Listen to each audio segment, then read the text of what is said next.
Hello everyone, welcome to another episode of the Daily Gwei Refuel, where I recap the latest news in the Ethereum ecosystem. I'm your host, Anthony Sassano, and today's the 15th of May, 2023. Alright everyone, let's get into it. So, an eventful weekend yet again in the world of Ethereum. Obviously to anyone who was really paying attention over the weekend, the finality issues actually ended up coming back, I believe 24 hours after the first event that happened. And honestly, this wasn't a surprise to me. I mean, I woke up to this again. It happened overnight for me, and I woke up to it and I wasn't surprised because there hadn't been a fix implemented, right? It was kind of, the network killed itself, but then everyone was like, why did this actually happen? And then the root cause was actually identified, I believe an hour after I recorded Friday's refuel, and then a fix was put out, I believe on Sunday or yesterday or Saturday, to address these issues. But the root cause of the issue was actually, it was Prism and Teku, I believe, as like the two culprits here. But it had to do with the fact that Prism basically was using up too much resources and eventually death spiraling, which caused the client to crash. And I believe Teku was doing this as well, and that's why we saw such a huge drop off in participation on the network, simply because the client was overloading. It doesn't seem to be malicious. It doesn't seem to be an attack. It doesn't seem like anyone was triggering this. It was just an unfortunate kind of, event that happened, and there were a few things that had to go wrong for this to happen, and it did. But since then, as I said, there's been fixes put out by both, and I've got the tweet here actually, by both Prism and Teku. So if you run those clients, definitely update if you haven't yet. I think most people have updated because we haven't seen these issues come back since then. But if you want a full breakdown of it, Terrence has a thread here explaining exactly what happened and how there was CPU spikes and memory spikes that led to basically this death spiral.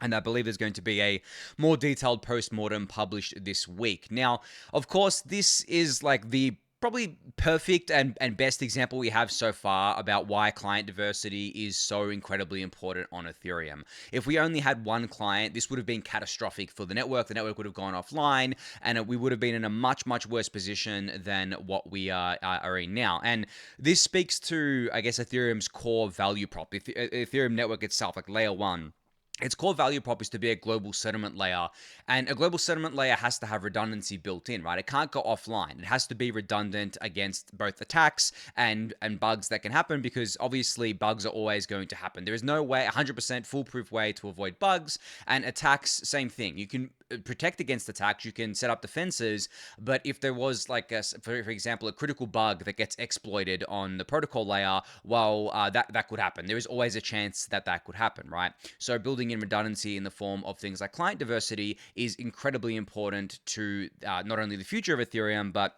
Ethereum's main value prop of being a global settlement layer. Now, of course, I've showed this website to you guys a bunch of times before, clientdiversity.org, that shows the different percentage share that each client has. I do want to say that if you are running a Prism or Teku and you want to switch to another client for whatever reason, right? Maybe you think to yourself, well, Prism and Teku had this bug in it. I want to go to another client that didn't. Lighthouse seemed to perform best, but the problem is that Lighthouse is already the majority client here. It already has 38% network share. So if you're thinking of changing clients from Prism or Teku, maybe from Prism to Teku or one of the other clients out there, definitely consider one of the minority clients, either being Teku, Nimbus, or especially Lodestar. Don't change to Lighthouse just because it performed best, because you're going to give more market share to Lighthouse, and they don't need it right now. I think, as I said previously, the consensus client distribution right now looks pretty good, but that can very quickly change. Lighthouse could just rocket up to 50% because everyone saw that Lighthouse performed well, and maybe they were running Prism. That wouldn't be an ideal thing. We don't want the consensus layer looking like what the execution layer looks like right now in terms of market share, with Geth being 61% and the next closest being at about 18%. But yeah, if you are considering switching, do keep in mind that Lodestar is actually running an incentive program right now. I've covered this incentive program before, so if you're interested in participating in this, there's a blog post here with full details on what this entails. But yeah, if you are a solo staker that wants to change basically who you're staking with, or sorry, which client you're using, I should say, then definitely consider the Lodestar incentive program. But if that's not of interest to you, Nimbus or Teku are waiting for you there. Don't go with Lighthouse. I mean, Lighthouse is an amazing client. I'm running Lighthouse right now. I'm also running Nimbus, but I've been considering switching away from Lighthouse to something else just to help with client diversity here. So yeah, just wanted to give that shout out there on that front. There was also a thread here from Poters who breaks down the loss of finality that happened over the weekend and on Friday. And there's also Ben Edgington here who pointed out that the Ethereum mainnet experienced its first ever inactivity leak that happened the second time that we lost finality. Now, if you're unsure what this means, Ben has a link to his Upgrading Ethereum book, which basically explains this here. But essentially, the TLDR is that when the beacon chain is not finalizing, it enters a special inactivity leak mode. Testers receive no rewards, and non-participating validators receive increasingly large penalties based on their track records. This is designed to restore finality in the event of the permanent failure of a large number of validators. So it is an inbuilt mechanism. It is a really important mechanism, and it kicked in here, obviously, because too many validators were offline for too long the second time around. And Ben also describes here about basically what actually happened in terms of rewards. He said lots of people asking how much ETH was burned by yesterday's inactivity leak. Back of the envelope math, assuming 8 epoch leak, 65% of validators offline, about 28 ETH were burnt because 0.0006 ETH per offline validator. However, attestation rewards were 0 for the duration, so that's 50 ETH not issued as well. So I guess it ended up being very slightly bullish for ETH because we burned more ETH and we didn't issue as much ETH as we otherwise would have. But generally, this doesn't exist for that purpose. Obviously, it doesn't exist to pump ETH. It exists for the reason that Ben notes in his book is that the Ethereum network wants to restore finality as fast as possible, and this is one way that it does it. Now, there were some questions around what this would mean in a single slot finality world. As far as I know, the results of, if something like this happened in a single slot finality world, would be the same. We would have a loss of finality for the period until we had at least 66% of the validators attesting to blocks, but we would restore finality within a single slot or 12 seconds or a single Ethereum block rather than waiting 2 epochs to restore finality. So it would just get restored a lot quicker than otherwise would have, which is really cool. But obviously, we want to avoid having a loss of finality at all costs. Finality is crucial to Ethereum proof of stake, and that's why there are kind of mechanisms involved to get finality restored here. But glad to know that it wasn't anything more malicious than just a couple of clients basically having issues where they death spiral due to too much resource usage here. And as I said, there are hot fixes out for this with proper client releases, I believe, coming as well. Probably will get released this week that fixes this stuff. So if you are still running the old versions, definitely consider upgrading. Now, on that note as well, if you weren't on a resource-constrained system, if you had a lot of resources, say you had 128 gig of RAM and you had a really high-end processor or CPU, you probably saw a spike in usage, but it probably didn't kill your client. It was more the resource-constrained devices that suffered here. In saying that, my device, my Rock 5B that runs Nimbus validators, didn't go offline. I think it ended up the second time around missing 4 attestations when the second thing happened, but it wasn't because it was going offline or anything, and it doesn't seem like Nimbus was affected by this. It was Teku and Prism by the looks of things here. But yeah, it just happened on resource constrained systems. If you had a lot of resources, you probably didn't see that happening there. But yeah, that's basically what happened, and those are all the fixes and different threads, which I'll link in the YouTube description below for you to check out, and to also check out Ben Edgington's absolutely amazing explanation of the inactivity leak. I only read the TLDR at the top. There is a whole page here with lots of information about what actually happens under the hood when this inactivity leak kicks in. So you can go check that out for yourself. Last thing here about ETH staking was a tweet that I put out basically saying about almost 50,000 validators are in the ETH staking entry queue right now, 3 validators in the exit queue, and then I said much death spiral, such mass withdrawal. Obviously, there has been no validator withdrawal, mass exit, mass withdrawal. There's been no death spiral. It's really just been up only. And based on the fact that there is almost 50,000 pending validators, there's actually, if I bring up Beacon Chain here for you guys to see, there is currently 49,343 pending validators waiting to get in and 64 exiting validators. And obviously, my numbers were based on a different time period, but like that's almost a month, guys, of an entry queue to get into staking.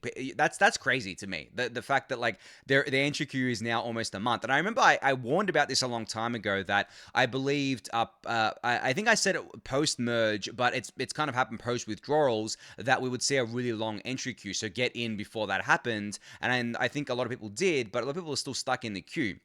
My mini pools, converting them from 16 ETH to 8 ETH mini pools and spinning up new validators there. I went into the queue, and I think it took like 2 weeks or something like that. And I was like, wow, I'd never been in a queue this long before to get into staking. But yeah, it's almost a month now, which is pretty crazy there. But also on this front, there has been because of the fact that there are so many validators being added to the network right now, there has been renewed talks about the validator cap, or I guess like the active validator cap that I've spoken about on the refuel before.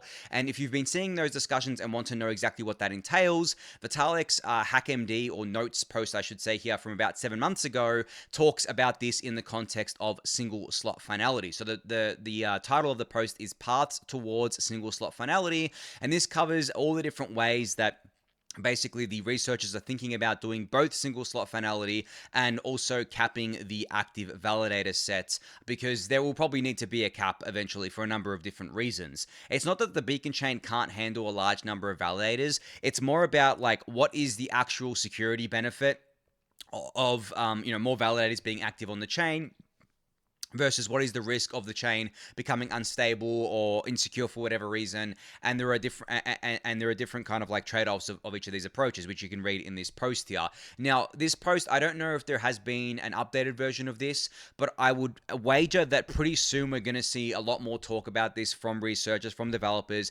It might even be something that makes it into the upgrade after Cancun, like single slot finality and a validator cap. Because if you do napkin math on this and you say, I mean, this is extrapolating out the things here, but let's just say that there's going to be constant 50,000 validators in the queue. I don't think that's going to be the case, but let's just say it was, and we want to cap the active ETH stake at 30 million ETH. Well, that's not too far away. We're at, I believe, almost 20 million ETH. The staked ETH that Beacon Chain has here is just the effective balances, so that's basically all. That's not including the pending validators. It's just including active validators. So I believe if you include pending validators as well, there is almost 20 million staked ETH, I believe. I've seen those kind of numbers floated around there. So 30 million, not that far away, right? And if we continue this pace here, we'll reach that in under a year. So if we want to cap it at 30 million, it's probably going to be a lot better to do it before we reach that number. And it's probably going to feel like less of a rug for stakers if you do that before you reach that number, because there is going to be debates around the staking APR, because there are, as I said, there are multiple different ways that researchers are thinking about doing a validator cap, but depending on how they do it, it could impact staking APR. And let's say that you're a staker and then the staking APR is cut by like 1/3. And I'm talking consensus layer rewards. It wouldn't affect the execution layer rewards, but let's say on the consensus layer side, all of a sudden you've got 1/3 less rewards than you signed up for. We may see a kind of mass exodus then, right, from staking. I don't think so. I think there's a lot of different considerations when thinking through the implications of that, but I would rather see just even a draft of an EIP go live sometime this year that discusses capping validators in the context of single slot finality, because I believe it is critically important for us to get that ironed out. Now, also, I think that there is a bad narrative forming around that as well, where people think that the validator cap would mean that no more ETH could be staked. That's not how it would work. It would be a soft cap. What that means is that, let's just say the cap is set at 30 million ETH stake. Now, the cap would actually be set at the number of validators, but for ease of the argument, let's just say 30 million ETH staked is the cap.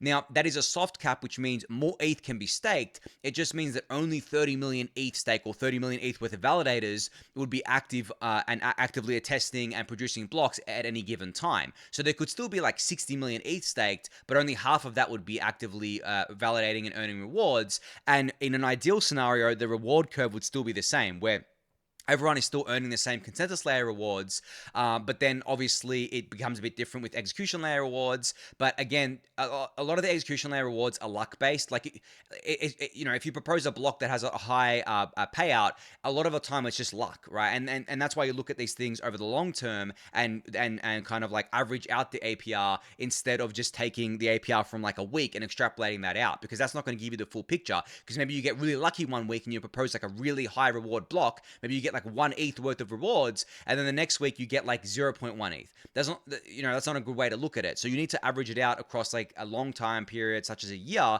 to get an accurate view of execution layer rewards. But consensus layer rewards are easier to calculate because it's just based on the issuance curve.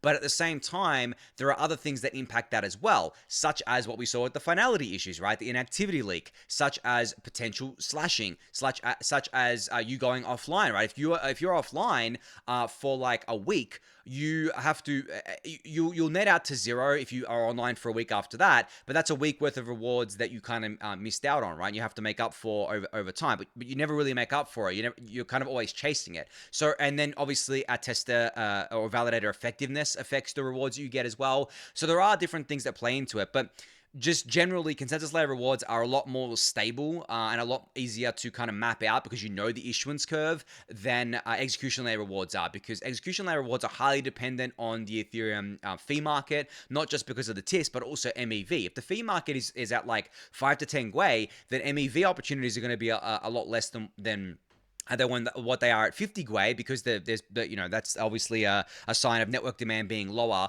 than at 50 Gwei, and then your rewards are going to be lower because of that there. So yeah, that's the rewards thing in a nutshell. But as I said, if there is a cap put in place, which I think there will be eventually, it'll be a soft cap. It won't mean that no one can stake ETH anymore. It just means that the APR will definitely be lower, because I mean, at 60 million ETH stake, the consensus layer APR is pretty low. And then obviously the more validators there are, the more the execution layer rewards get spread out, because the less chance you have of proposing a block per validator, and then it takes longer and longer. So, with the current amount of validators on the network, I think it's like every 3 to 4 months, you have a pretty good chance, or a pretty high chance of proposing a block per validator. If you double that, then that doubles the thing, right? That's at 6 to 8 months now of proposing a block. So your execution layer rewards also go down. So just overall, the APR goes down the more ETH is staked. But in saying that, the whole logic behind it is that, okay, more ETH that he's staked and locked up and not doing anything, and he's actually is actually being bought to be staked, the more demand on ETH the asset, the more people view it as a store of value, the better the ETH USD price is, the more valuable ETH becomes, and then it just kind of works it out like that. But it depends. Like, we're going to obviously plateau at one point where people are going to be like, it's not worth to stake it at this certain APR. But then you throw other things into the mix, like restaking and other incentives that can be layered on top of Ethereum staking. It gets crazy from there. So there are a lot of unknowns in terms of what exactly it's going to look like, but we can assume things based on economic incentives. We can see things as they might play out in the future and make some educated guesses around it. But do know that it's almost certain that there will be a cap implemented at some point. I think it will be sooner rather than later, just because I think the researchers and the devs and the community really at large wants to do it before we get to the point where we would have capped it anyway, to avoid any unnecessary drama or controversy around this, because we don't want to cause controversy in the Ethereum governance process. That's something that we want to avoid, because even a small amount of controversy around something can stop something from going forward. And for example, if there is an EIP that's really popular, but like, say, I don't know, off the top of my head, 80% of people want it and 20% of people don't, that 20% of people have a really loud voice. And it means that it's more likely to not go in than go in. And that's why we say we need a super majority. We need like 95+%. We need almost everyone to want this upgrade to go through. And I think we have a better chance of that happening if we do it sooner rather than later. So as I said, we're going to keep an eye on this. I'm going to keep you guys updated on this as I see more stuff coming out about it. But if you want to see one of the best summaries, or still the best summary of the thinking around this, you can check out Vitalik's post, which I'll link in the YouTube description below. All right. So Superphiz had a great tweet that I think was very relevant in the context of client diversity and the finality issues that I was talking about. He said, "It's cool to know about client diversity, but it's really a 2022 threat. The real threats in 2023 are any entity who controls more than 22% of validators. And be careful, they'll play games to hide this and block builder centralization for MEV rewards." So I fully agree with Superphiz here is that client diversity, it's not a solved thing. I don't think you could ever consider it solved, but it's in a much, much better place than it was last year. And it's not something of a critical threat anymore, I believe. Obviously, the execution layer client diversity needs to get better, but I think it will over time. And I think that we're not at that critical level because Geth doesn't have over 66% of the network right now. So it's actually, not at that not critical level. But in terms of entities controlling more than 22% of validators, well, right now there is one I guess, like group of entities that do that called Lido. Now, I think what Superphiz is referencing here with someone like Lido trying to play games to hide this is that Lido, and I guess myself as well, and a few others out there, will say that yes, Lido has, 33% or almost 33% of validators on the network, but they distribute it out to 30 different entities. While that is true, and that is better than just like one single monolithic entity like a centralized exchange having that percentage, Lido as an ecosystem is still a monolith because STETH, the staking token, the LST, the liquid staking token that you get, is still just Lido, right? It's not like you get an individually different LST depending on the entity that you're staked with. So it is a monolith. It is a cohesive kind of hive mind ecosystem, even though it distributes the stake out to different entities. And even though it does distribute it out to different entities, it still shouldn't have as high of market share as it has. Now, Lido withdrawals are going live, I believe, today. Actually, the 15th of May. Yeah, they said they'd be going live today. So it's going to be interesting to see what that looks like. I'm not expecting a mass exodus or anything from Lido. I have said it before and I'll say it again. I think Lido's market share is going to be taken away by other staking providers just offering better services over time, rather than people mass unstaking from Lido and going to an existing service or going somewhere else. I think it's going to be a slow burn. It's going to be a slow moving ship, but I don't think that Lido is going to maintain such high market share, given that the opportunity for creating staking products and especially getting whales involved and getting that massive amounts of capital into your own products is so large, especially because there's going to be whales that are currently staking with Lido that would probably prefer to stake with more of a white glove tailored solution that I don't think Lido is going to be able to offer if they want to be a decentralized staking provider, right? If they want to go towards a more community owned provider. So there's going to be a bit of stuff happening there, but I fully agree with Superphiz that no entity should control over. 22%. I think I know how he got to this number, but I think that the number itself isn't the critical portion here. I think what's most critical is that we don't just have one validator that has so much more market share than others. So for example, if there was, I should say entities, not validator. So for example, if there were two entities that had, 22% market share each, that to me is a lot better than one entity having, 33%. Even though those two entities equal 44% just together, I still think it's better than just one entity having that. In saying that, it depends on what the entities are. If the entities are known to collaborate with each other, well, there is obviously a risk of collusion there. If the entities are known not to collaborate with each other and like they're totally separate, so for example, Lido and Rockerpool, right? I don't think that the Lido validators and the Rockerpool validators would decide to collude. So there is a lot of social differences here you have to consider as well. In saying that, ideally, I don't want to see any provider above even 20%, because I think that's quite high, and I think that we can eventually get them all below that, but it's going to require competition, it's going to require patience, and it's going to require a lot of work on the other staking service parts to take that market share away. So, and the second point here about block builder centralization for MEV rewards, I think this is less of a threat, just because there are a lot of solutions already in the works for this. Obviously, we have in protocol PBS, there is things like MEV burn. There is a lot of research around MEV already, and there's a lot of work being done on it.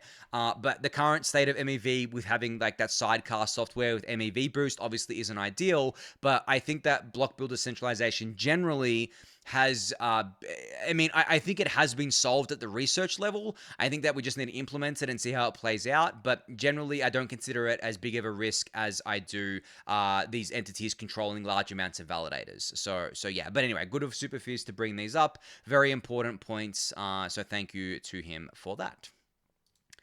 All right, so the Ethereum.org website has a new section and page dedicated to user research and user experience in Web3. Jacob here says, while this is just one page, the hope is to improve and grow over time, and also you can contribute. So this is pretty cool. I think the focus on just design and UI and UX in crypto generally is not great. I think that there isn't that there should be a lot more focus on it. We should be building products that are much easier to use than what they are right now. It is getting better over time. Obviously, it's a lot better than what it was even a couple years ago, but still, I still think the user experience generally is not user-friendly at all for anyone new to the ecosystem. They have to learn all this complicated jargon, all these complicated things. A lot of them use MetaMask, which is one of the least friendly interfaces for new people. So yeah, we can do better there. Not just with wallets, of course, but also with just the various different interfaces for interacting with the DeFi apps, for example, and things like that. So yeah, you can go check out this page for yourself if you're interested in that, and you can also contribute to make the page better. All right, so Brian Armstrong has announced, or Coinbase has announced, the formation of Coinbase's Global Advisory Council with a bunch of different people in it, such as Pat Toomey here, who is a former US Senator. There is Tim Ryan here, who I don't know if all of these people are politicians, but they are definitely involved in politics. You've got John Azzalone here, you've got Sean Patrick Maloney here, and also Chris Lehane. So I believe that all these people are involved in the regulatory and just politics side of things in the US. So they've joined Coinbase's Global Advisory Council, obviously to help Coinbase with all things policy and regulation. I'm very happy to see this. I think that it's about time that the empire strikes back at the SEC, so to speak, even though the SEC is technically the empire in that analogy, right?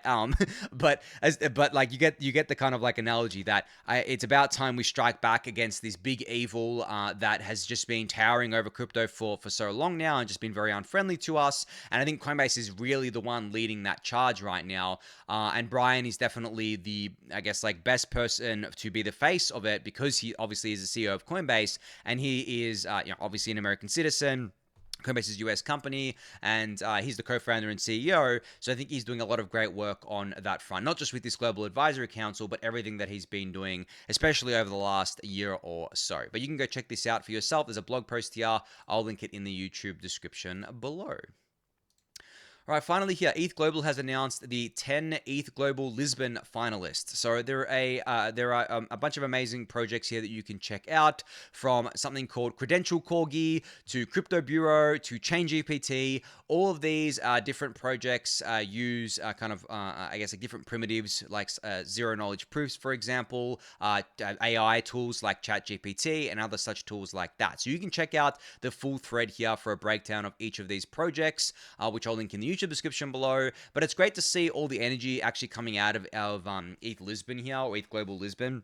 I've been seeing it on Twitter. Seems to be a great kind of builder-focused conference. It would have been awesome if I was able to go, but traveling to Europe is definitely not an easy travel for me from Australia here. But it's been great to just see everyone come together and build and basically essentially create new products for the Ethereum ecosystem and things that we may not have seen before. So yeah, if you're interested in checking out all the projects here, all the finalists, I'll link this thread in the YouTube description below for you to do so. But on that note, that's going to be it for today. So thank everyone for listening and watching. Be sure to subscribe to the channel if you haven't yet.